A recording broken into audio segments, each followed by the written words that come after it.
সকলকে স্বাগত জানাই আমার চ্যানেল শান্তনামা ইনফর্মস ইউটিউব চ্যানেলে। আশা করি তোমরা সকলে ভালো আছো।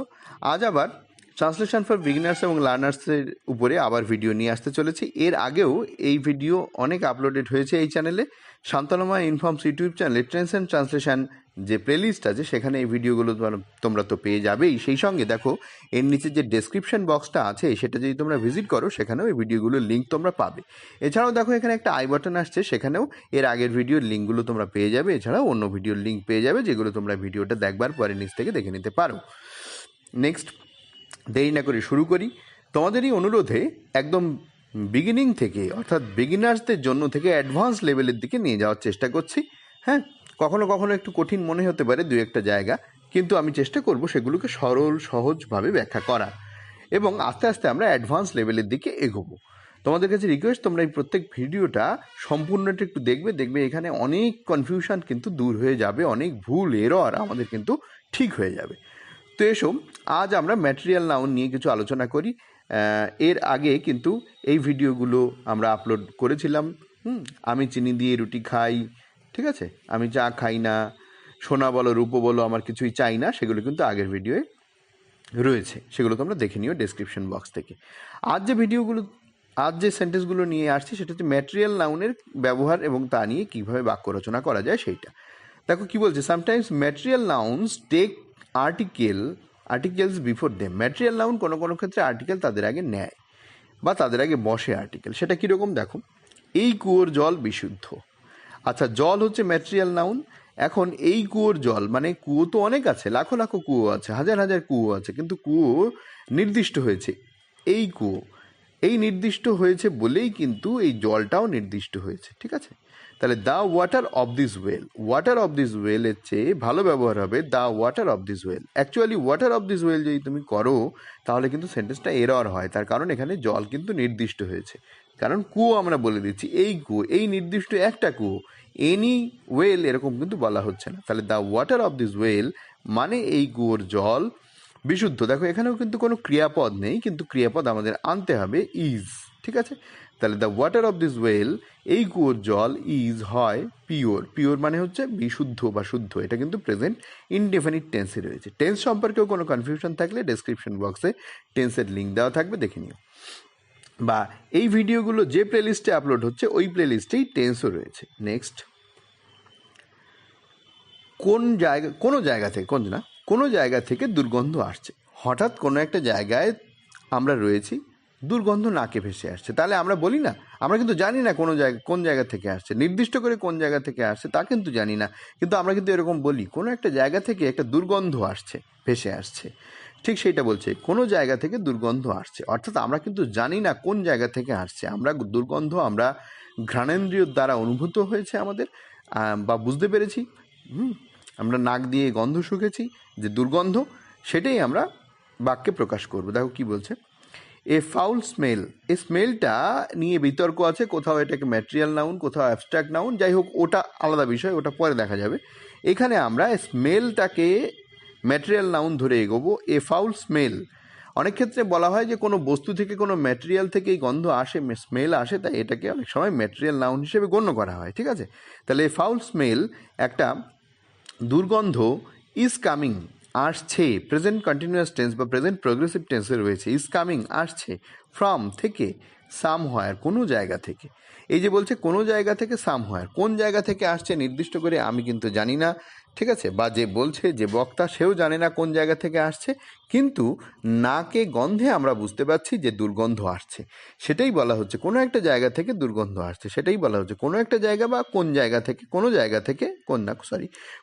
থেকে দুর্গন্ধ আসছে। তাহলে এ ফাউল স্মেল, দেখো এইখানে কিন্তু এই যে স্মেল এর আগে এই আর্টিকেলটা আমরা এখানে বসালাম, ঠিক আছে। তাই এখানে দেখো এই বলছে sometimes material noun take article before them. তাহলে এর আগে দি বসেছিল, দিটা হচ্ছে ডেফিনিট আর্টিকেল, দ্য ওয়াটার, হ্যাঁ, এই দাটা ডেফিনিট আর্টিকেল ছিল। এরপরে আমরা কি বসাচ্ছি, এ স্মেল, ঠিক আছে। এখানে কিন্তু আর স্মেলটা নির্দিষ্ট হচ্ছে না, ওকে। যদি বলা হতো এই গন্ধ নির্দিষ্ট হতো তাহলে দি আসার সম্ভাবনা ছিল, কিন্তু এক্ষেত্রে বলছে কোনো জায়গা থেকে দুর্গন্ধ, কোনো একটা জায়গা থেকে দুর্গন্ধ আসছে। এক্ষেত্রে কিন্তু দি বা ডেফিনিট আর্টিকেল বসবে না, ইনডেফিনিট আর্টিকেল এ বা অ্যান বসবে। তাহলে এ ফাউল স্মেল মানে একটা দুর্গন্ধ ইজ কামিং আসছে ফ্রম সামহোয়ার, কোনো একটা জায়গা থেকে দুর্গন্ধ আসছে। তাহলে কোনো একটা জায়গা থেকে ইংরেজি হচ্ছে ফ্রম, ফ্রম মানে থেকে, সামহোয়ার মানে কোনো একটা জায়গা থেকে। আশা করি বুঝতে পেরেছো। নেক্সট সেন্টেন্স, এটা ভালো চাল। ঠিক আছে, এটা ভালো চাল। দিস ইজ, এটা হয় এ গুড রাইস। এটা ভালো চাল, this is a good rice. এইখানে দেখো এই যে এ আর্টিকেলটা এখানে এলো, তোমার মনে হতে পারে যে এই রাইস তো অনেক রাইস, হ্যাঁ, আনকাউন্টেবল, গোনা যায় না। তাহলে এক্ষেত্রে এখানে এরকমভাবে কেন এলো? দেখো এইখানে এই রাইসটা হচ্ছে ম্যাটেরিয়াল নাউন এবং রাইসটা good rice. A good rice মানে এ গুড, এই কোয়ালিটিটাকে কিন্তু বোঝাচ্ছে। ঠিক আছে, সেইটা বোঝানোর জন্য এই এ আর্টিকেলটা এখানে ব্যবহৃত হয়েছে। এটা ভালো চাল, দিস ইজ, এটা হয় একটা ভালো চাল, এটা একটা ভালো প্রজাতির চাল বা এর গুণ আছে। এই যে এটা একটা ভালো প্রজাতির চাল, এই একটা ভালো প্রজাতি বোঝাতে কিন্তু এ ব্যবহার করা হয়েছে। ঠিক আছে, এটা কোনো এরর নয়, এটা সঠিক। দিস ইজ, এটা হয় এ গুড রাইস, এটা ভালো চাল। ঠিক আছে, তাহলে আশা করি বুঝতে পেরেছো। নেক্সট সেন্টেন্স দেখো কি বলছে, sometimes material nouns are used in plural forms. কোনো কোনো ক্ষেত্রে ম্যাটেরিয়াল নাউন এগুলো প্লুরাল ফর্মে ব্যবহৃত হয়। দেখো সেটা কীরকম, পাখিগুলির দিকে ঢিল ছুঁড়ো না। ছোটোবেলায় আমরা এই ধরনের ভুল করে থাকি, পাখিদের ঢিল ছুঁড়ি বা পাখি মারবার চেষ্টা করি অনেক যন্ত্র দিয়ে। তো এগুলো যখন আমরা আস্তে আস্তে বড় হই, যখন বুঝতে শিখি, তখন ভালো মন্দ জ্ঞান আসে, তখন কিন্তু আমরা বুঝি যে এটা করা ঠিক না। তো সাধারণত পাখিদের দিকে ঢিল ছুঁড়ো না এই কথাটা বড়রা ছোটদেরকেই বলে। ঠিক আছে, আমিও ছোটোবেলায় এই ধরনের ভুল করেছি, বড় হয়ে বুঝতে পেরেছি যে না, পাখিদের এইভাবে আঘাত করা ঠিক না। তো এখন মনে হয় সেই ছোটোবেলার সেই কাজের জন্য পস্তাই আর কি। তো তখন বুঝতাম না, সেটা করে ফেলেছি। তো সেই ক্ষেত্রে বড়রা ছোটদেরকে এই উপদেশটা দেয়, পাখিগুলোর দিকে ঢিল ছুঁড়ো না, ডোন্ট থ্রো। দেখো আবার একটা imperative sentence, do not throw, sorry don't না, এখানে ডু নট থ্রো, ছুঁড়ো না স্টোনস। দেখো স্টোনের বহুবচন করা হয়েছে, Stones at the birds, at the birds, পাখিগুলোর দিকে ছুঁড়ো না। কি ছুঁড়ো না? পাথর ছুঁড়ো না। পাথর মানে হচ্ছে এই ঢিল মানে হচ্ছে পাথর। ঠিক আছে, এই যে ঢিল, ঢিল মানে হচ্ছে পাথর। স্টোন দিয়ে যেমন পাথর বোঝায়, আবার স্টোন দিয়ে ঢিলও বোঝায়। ঠিক আছে, পাখিগুলোর দিকে ঢিল ছুঁড়ো না, এই যে ঢিল কিন্তু বোঝাতে আমাদের বহুবচন করতে হবে, একটা ঢিল না, সাধারণত একাধিক ঢিল আমরা ছুঁড়ি। এই বাক্যটাকে একটু বাংলার মতো করে ভাবো, আমরা যখন পাখিদের দিকে ঢিল ছুঁড়ি তখন কি আমরা একটা ঢিল ছুঁড়ি? আমরা একের পর এক একাধিক ঢিল ছুঁড়তে থাকি। সেই জন্য এটাকে কিন্তু ইমপ্লাইড মানে অন্তর্নিহিত থাকছে, যেটা ঢিলের বহুবচন, ঢিলের সিঙ্গুলার মানে স্টোন এক বচনে ব্যবহার করা এখানে যাবে না। একটা ঢিল আমরা ছুটছি না, আমরা একাধিক ঢিল ছুটছি। তাই বলছে ডু নট থ্রো, ছুঁড়ো না, স্টোনস মানে ঢিল, অ্যাট দ্য বার্ডস, পাখিদের দিকে, মানে অ্যাট মানে কিন্তু এখানে দিকে। ঠিক আছে, মানে লক্ষ্য করে, ওই লক্ষ্যে। তাহলে অ্যাট দ্য বার্ডস মানে পাখিদের দিকে লক্ষ্য করে ঢিল ছুঁড়ো না, অর্থাৎ পাখিদের গায়ে ঢিল ছুঁড়ো না। আশা করি বুঝতে পেরেছো। নেক্সট সেন্টেন্স, তিনি অশ্রু বিসর্জন করলেন। তিনি অশ্রু বিসর্জন করলেন মানে তিনি কাঁদলেন।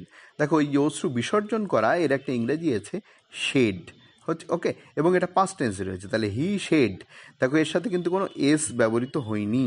ঠিক আছে, তাহলে হি শেড পাস্ট ইনডেফিনিট টেন্সে রয়েছে। টিয়ার্স, এইখানে একটা কথা বলা, নট টিয়ার, টিয়ারের সাথে কিন্তু অবশ্যই এস যুক্ত করতে হবে। তার কারণ টিয়ার্সের মানে কি? ড্রপস অফ টিয়ার্স, এইটা মাথায় রাখবে। টিয়ার্সের মানে হচ্ছে ড্রপস অফ টিয়ার। হ্যাঁ, তাহলে টিয়ার্স, হি শেড টিয়ার্স মানে সে অশ্রু বিসর্জন করলেন, অর্থাৎ তিনি চোখের জল ফেললেন। হি শেড টিয়ার্স। আবারও বলছি, এই সেন্টেন্সটা করবার সময় অবশ্যই মাথায় রাখবে যে টিয়ার হবে না, টিয়ার্স মানে হচ্ছে ড্রপস অফ টিয়ার। ঠিক আছে, চোখের জলের ফোঁটা। তাহলে আশা করি বুঝতে পেরেছো। নেক্সট সেন্টেন্স, বালকটি মার্বেল ছুটছে। দেখো একটু আগে ঢিল ছোড়া হলো, এবার বলছে বালকটি মার্বেল ছুটছে। দেখো দি বয় ইজ শুটিং, শুট থেকে শুটিং, প্রেজেন্ট কন্টিনিউয়াস টেন্সে রয়েছে মার্বেলস, মার্বেলের যে টুকরো টুকরো মার্বেল সেগুলোকে বলছে। এখানে তোমার মনে হতে পারে যে আমি তো এখানে থ্রোয়িংও করতে পারি। হ্যাঁ, অবশ্যই করতে পারো, হ্যাঁ, তাতেও কোনো বিশেষ ভুল হবে না। কিন্তু এখানে কেন শুটিং করা হলো? দেখো মার্বেলগুলো সাধারণত যে লক্ষ্যে ছোড়া হয় ঠিক আছে, ঢিল ছোড়ার ক্ষেত্রে থ্রো ব্যবহৃত হয়, মার্বেল ছোড়ার ক্ষেত্রে থ্রো ব্যবহার হয় না তা না, তবে শুটিং ব্যবহার আরও বেশি ভালো, কারণ এগুলো যেন মনে হয় যে মার্বেলগুলো একটু নির্দিষ্ট লক্ষ্যে ঠিক মতো পৌঁছে যাবে, শ্যুট করা হবে, সেই ক্ষেত্রে ব্যবহৃত হয়। তবে আবারও বলছি যে দ্য বয় ইজ থ্রোয়িং মার্বেলসও যদি তুমি করো তাহলেই কিন্তু কোনো ভুল হবে না, কিন্তু মার্বেলের সঙ্গে শুটিং এই ভার্বটা যেন বেশি অ্যাপ্রোপ্রিয়েট হয়, এটাও মাথায় রেখো। তাহলে দি বয়, ছেলেটি, ইজ শুটিং, ছুটছে, মার্বেলস ছুটছে। ঠিক আছে, মার্বেলের টুকরো ছুটছে, মার্বেল মানে পাথর, সেই মার্বেলের পাথরের যে টুকরোগুলো সেই টুকরোগুলো ছুটছে। ওকে, তাহলে বিষয়টা আর কিছুই না, থ্রোয়িংও হতে পারে, কোনো অসুবিধা নেই, কিন্তু মার্বেলের সঙ্গে শুটিং এই যে শব্দটা সেটা বেশি অ্যাপ্রোপ্রিয়েট হয় বলে এটা ব্যবহৃত হয়েছে। নেক্সট সেন্টেন্স দেখো, তিমি মাছ গভীর জলে বাস করে। কি মাছ গভীর জলে বাস করে? তিমি মাছ। দ্য হোয়েল মানে তিমি মাছ লিভস বাস করে ইন ডিপ ওয়াটার। দেখো ওয়াটারের সাথে আমরা এস যুক্ত করেছি।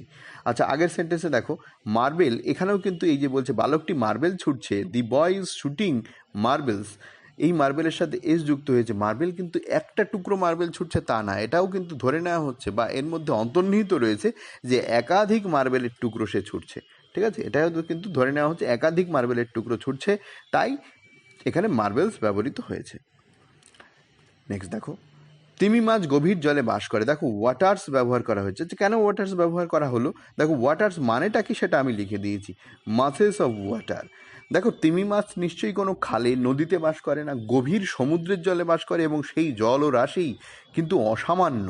ঠিক আছে, সামান্য নয়, অসামান্য, সে প্রচুর জলরাশি। কি করে ভাষায় বোঝাবো আমি ঠিক বুঝতে পারছি না, যাই হোক, তা সেই বিরাট গভীর অনেক যে জলরাশি সেটাই বোঝানোর জন্যে ইন ডিপ ওয়াটার্স মানে হচ্ছে মাসেস অফ ওয়াটার্স মানে প্রচুর জল, সেটাই বোঝানোর জন্য এখানে ওয়াটার্স করা হয়েছে। ঠিক আছে, এর মধ্যে কিন্তু কোনো ভুল নেই, এই সেন্টেন্সটা কিন্তু সঠিক সেন্টেন্স। তাহলে the whale lives in deep waters মানে এই ডিপ ওয়াটার্স মানে গভীর, অনেক গভীর, যে অনেক জল তার যে নিচে সে বাস করে। তাহলে দ্য হোয়েল মানে তিমি মাছ, লিভস বাস করে, এটা প্রেজেন্ট ইনডেফিনিট টেন্সে রয়েছে, তাই ভার্বের সাথে এস যুক্ত হলো। ইন ডিপ ওয়াটার না লিখে আমরা ওয়াটার্স লিখলাম, তার কারণ এখানে গভীর এবং অনেক জলরাশিকে বোঝাচ্ছে, তাই।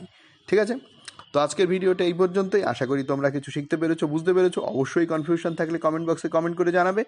আর তোমাদেরকে রিকোয়েস্ট করব, যদি চ্যানেলটাকে সাবস্ক্রাইব না করে থাকো অবশ্যই চ্যানেলটাকে সাবস্ক্রাইব করে নাও, সঙ্গে বেল আইকনটা প্রেস করতে ভুলো না, যাতে এই ধরনের ভিডিওর নোটিফিকেশান সবার আগে তুমি পেয়ে যাও। এছাড়া যারা অলরেডি চ্যানেলটাকে সাবস্ক্রাইব করে আমাদের সঙ্গে রয়েছে তাদেরকে অসংখ্য ধন্যবাদ। ভিডিওটা ভালো লাগলে একটা লাইক করে দাও, বন্ধুদের মধ্যে শেয়ার করে দাও, যাতে তারাও এই ভিডিওর সুবিধা নিতে পারে।